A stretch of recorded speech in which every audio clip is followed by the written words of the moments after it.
So, Wargaming has announced that they have listened to our feedback and has put up a new post on the website for everyone to go and read.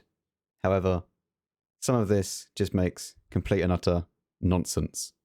First of all, obviously, they thank everyone for the comment test and their feedback, which was swiftly put into the bin and the shredder.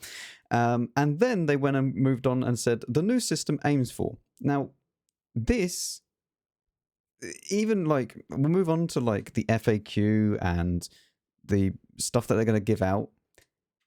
This is what really annoys me. The new system will aim for new competitiveness in every perk. Fine. That is actually fine, right? That is a good change, yes. The firefighting, for example, being on the radio operator now, that will then make it more competitive, so you don't have to continue training it for every single crew member. It's a good change. The same as intuition only being on one loader now. It's a good change. They need to refund everyone, of course, the XP and whatnot, but it's decent, right? That is good.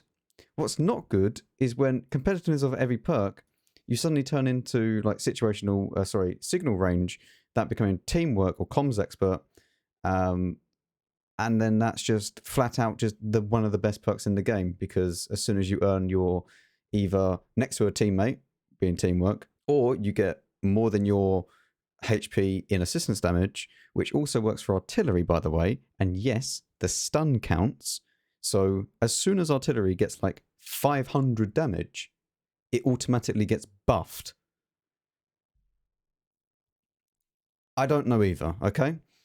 But that is not competitive, because the main competitive is you have to have those perks, and there isn't enough perks to go around.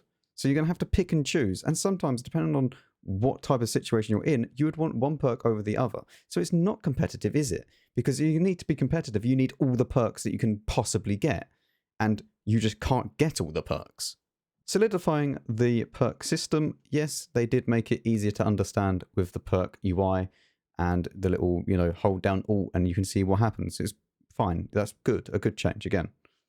Fair perk distribution. A roughly equal number of perks should be available for all qualifications, and the mechanics should work smoothly and fairly across the board. Well, that's just flat out a lie, because the radio operator now actually has more useful perks than the commander of the tank. Like, the commander needs a lot of perks, the radio operator needs a lot of perks, but the radio operator needs like sometimes 10 perks depending on the tank, whereas the commander might only need about 6 or 7. And the driver might only need engineering, obviously, to make the tank go faster, which is a must-have for the driver now. Maybe either snapshot or smooth ride. I think it's smooth ride, right, for the driver. Off-road driving and repairs, BIA, that's 5. And maybe you can get like 6 or 7, like whatever else you might want, but like not as many as the commander would need, and definitely not as many as the radio operator would need. So it's not a fair perk distribution, is it? Not to mention the loader is also going to need about 7 or 8 skills if you want to be competitive. It's just not fair and balanced. It's just really not. And now this is the one that really, really pissed me off. Easy implementation of future improvements. What does any of these new perks have to do with easily implementation of the future improvements? What on earth does removing the 50% and 75% trained crews affect? Like, how does that affect you adding new OP perks into the game? Like teamwork, like the close quarters perk. It doesn't affect this at all. Not even the rebalancing or readjusting of some of the perks, which were good, don't get me wrong, but that doesn't affect it either.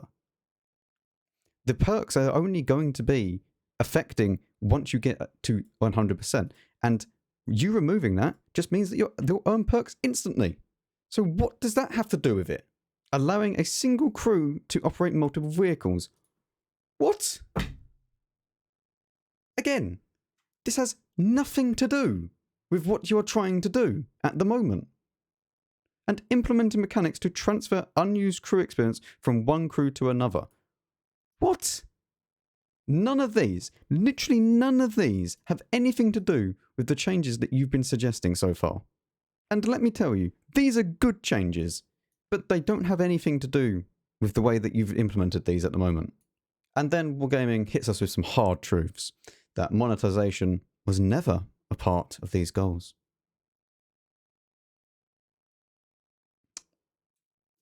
We recognize that adjusting to these changes may not be simple.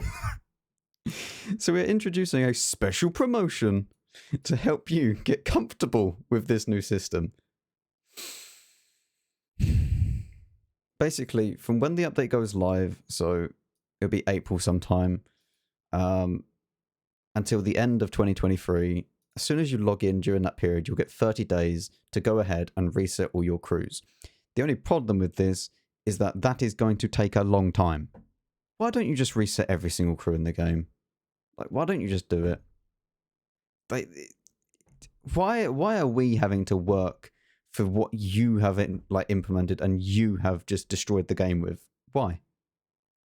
Why do I have to go through however many tanks I have and go through every single crew member and click reset, even if it's for free? That is still going to be hours of my time just wasted.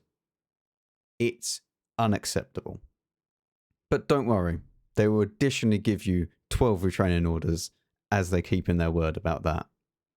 And then they go into an FAQ, and it's just so much like Copium. It really is. If you watch Twitch, you'll know what Copium is. It's just like, you know, it's like you take it to just say, yeah, it will be all right. It will be all right, you know? Just to cope with the situation. They're literally just absorbing the Copium and just going, yes, we are correct in this situation. The entire community is wrong, actually. Like, if you want to go and read the entire thing, like, you can, but it's just, what's the point? They've clearly not listened to anything what we've said. Anyway, now that we've discussed that, I want to discuss the future of what I'm going to do with Water Tanks and this channel, and also just talking a little bit, just briefly, on why it's unreasonable for you to go to your favorite content creator and go, you should boycott the game and do this, that, and the other. Quickly talking about the boycott thing, I have no issue if you want to go and boycott the game, if you want to uninstall the game. In fact, I wouldn't recommend the game at all at the current state, because the devs do not listen at all, and the game is going rapidly, not downhill, but off a cliff into like the Marianas Trench kind of, you know, dive. So if you want to uninstall the game, if you want to boycott the game with all of your friends, fine. I am not going to boycott the game because it's how I make money. And this is also why it is not feasible for just every single CC or anyone else to just quit the game, because they will lose a large chunk of their income. How are they meant to live if they suddenly just go, yeah, you know what? Yeah, I'll take like a week's no pay at all, basically. Good. And you may say, oh, but you can just go and play another game. You will not get the viewers on another game. It doesn't matter. It doesn't work like that. It doesn't work when you have a main game that you're going to get money from and you got the viewership, and then you go to a different game. Even if you get like 20% of the people following you, even 50%, that's still 50% of a pay cut. So it isn't reasonable for you to go and say that, you know, everyone should be uninstalling the game, even the CCs. It doesn't work like that. You know, that is how they survive in life. So I will be continuing the game. Will I be recommending the game? No. Like, not unless they really do change some things. But yeah, at this current moment in time, I do not recommend the game. I wouldn't recommend it to anyone. Not even to just play casually, because it's not worth it. And I am going to be slowly maybe adding some more games to the mix. I don't know what games yet, and I don't know when I'm going to start doing that, but I will eventually be adding some games to the mix to try and get myself some security from the game, because clearly this game is, well, it's looking like it's going to die soon, to be quite honest. It looks like they are going to lose a lot of the community, and yeah, they just don't listen. there you go. Thank you very much for watching. Let me know your thoughts down below. And yeah, see you all in the next one.